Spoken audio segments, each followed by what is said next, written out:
Let's mic news at 5। पिछले 22 दिन से अनशन पर बैठे सामाजिक कार्यकर्ता सोनम वांगचुक की पत्नी गीतांजलि अंगमो ने अब मोर्चा संभाल लिया है। गीतांजलि ने दिल्ली के सफदरजंग अस्पताल में वांगचुक को भर्ती कराए जाने के बाद दिल्ली हाईकोर्ट में याचिका दायर कर उन्हें किसी निजी अस्पताल में शिफ्ट करने की मांग की है। उन्होंने मेडिकल रिपोर्ट की विश्वसनीयता पर सवाल उठाते हुए कहा कि उन्हें अस्पताल पर भरोसा नहीं रहा। अंगमो ने यह भी आरोप लगाया कि भारी पुलिस तैनाती के बीच परिवार की आवाजाही सीमित कर दी गई है और इसे उन्होंने अवैध हिरासत करार दिया। वहीं वांगचुक ने सोशल मीडिया के जरिए 20 जुलाई के संसद मार्च का समर्थन दोहराया है। दूसरी ओर सफदरजंग अस्पताल का कहना है कि वांगचुक की हालत फिलहाल स्थिर है, लेकिन उनमें डिहाइड्रेशन के लक्षण है। अस्पताल की medical superintendent doctor Charu Bamba के मुताबिक बार बार समझाने के बावजूद उन्होंने ड्रिप और अन्य द्रव चिकित्सा लेने से इनकार कर दिया है। ब्लड पैरामीटर्स हैं, जैसे जो लैब पैरामीटर्स हैं थोड़ा सा एबनॉर्मल है, बॉर्डरलाइन से नॉर्मल से थोड़ा कम है या ऊपर है, सो उसका हम जांच कर रहे हैं। लगातार हमारी तरफ से उनका ट्रीटमेंट चल रहा है, पर क्योंकि वो कमजोर हैं और अभी भी उपवास पे हैं, तो उनको लगातार मॉनिटरिंग और जांचों की जरूरत हो रही है। इसलिए हमारी जो कंबाइंड टीम है ऑल इंडिया इंस्टीट्यूट की और हमारी, हम सब की सहमति यही है कि वे भर्ती रहे, क्योंकि उनको कंटिन्यूअस मॉनिटरिंग की जरूरत है, क्योंकि इनके ब्लड पैरामीटर्स अभी भी फुल्ली नॉर्मल नहीं है। वहीं जंतर मंतर पर जारी प्रदर्शन के बीच कॉकरोच जनता पार्टी के संस्थापक अभिजीत दीपके ने अपने अनशन के दूसरे दिन कहा कि अब उन्हें समझ आ रहा है कि भूख हड़ताल करना कितना मुश्किल होता है। दीपके ने सोनम वांगचुक और अनशन कर रहे छात्रों की तारीफ करते हुए कहा कि वे उनके संघर्ष को सलाम करते हैं। वे अपनी ऊर्जा बचा रहे हैं क्योंकि कल होने वाले मार्च में उन्हें हिस्सा लेना है। आज मेरे अनशन का दूसरा दिन है और मुझे पता चल, अब मुझे समझ आ रहा है कितना मुश्किल होता है।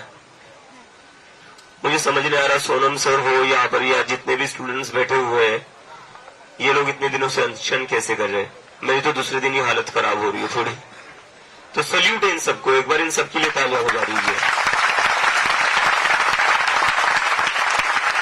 आसान नहीं है, मतलब अब मैं कर रहा हूँ, मुझे समझ में आ रहा है, और इसीलिए मैं आप लोगों से ज्यादा मिलने नहीं आ पा रहा हूँ, मैं आप लोगों से ज्यादा बात नहीं कर पा रहा हूँ, क्योंकि मैं अपनी एनर्जी बचा रहा हूँ थोड़ी कल के मार्च के लिए। कल मार्च करेंगे ना, हम पक्का करेंगे ना? Very good. मानसून सत्र से एक दिन पहले केंद्र सरकार ने दिल्ली में सर्वदलीय बैठक बुलाई। संसद भवन एनेक्सी में हुई बैठक की अध्यक्षता रक्षा मंत्री राजनाथ सिंह ने की, जिसमें कांग्रेस, समाजवादी पार्टी, टीएमसी और डीएमके समेत 10 से अधिक विपक्षी दलों के नेता शामिल हुए। बैठक के दौरान विपक्षी सांसदों ने कुछ देर के लिए वॉकआउट किया। विपक्ष का आरोप था कि टीएमसी के बागी सांसदों के गुट को बैठक में बुलाया गया, जबकि उन्हें अभी तक लोकसभा अध्यक्ष की मान्यता नहीं मिली है। कांग्रेस नेता प्रमोद तिवारी ने कहा कि संविधान की रक्षा के लिए कांग्रेस ने टीएमसी, आम आदमी पार्टी और शिवसेना यूबीटी के साथ मिलकर ये कदम उठाया है। विपक्ष का आरोप है कि बैठक में कुछ मुद्दों पर लोकतांत्रिक प्रक्रिया का पालन नहीं किया गया।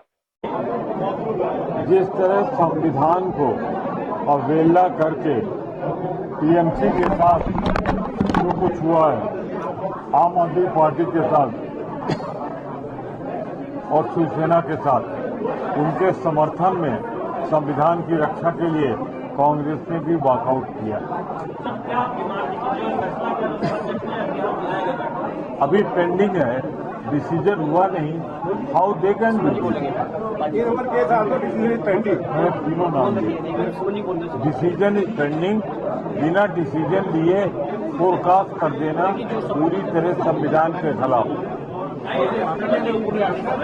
उधर संसदीय कार्य मंत्री किरण रिजिजू ने सभी दलों से संसद के सुचारू संचालन में सहयोग की अपील की। ऐसे समय में सारे पॉलिटिकल पार्टी एकजुट होकर के देश के लिए अच्छा बात रखें और देश के लिए एकजुट होकर के हम काम करें, ये अपील किया। बहुत सा पॉलिटिकल पार्टी ने अपना पॉइंट को रखा है, हमने सुना है, नोट किया है। कई सुझाव आए, हमने सुझाव को नोट किया है। ऐसा ऑल पार्टी मीटिंग में अलग अलग मत तो होता ही है। न्यूज़ एट 5 में फिलहाल इतना ही। बने रहिए लेट्स माइक के साथ।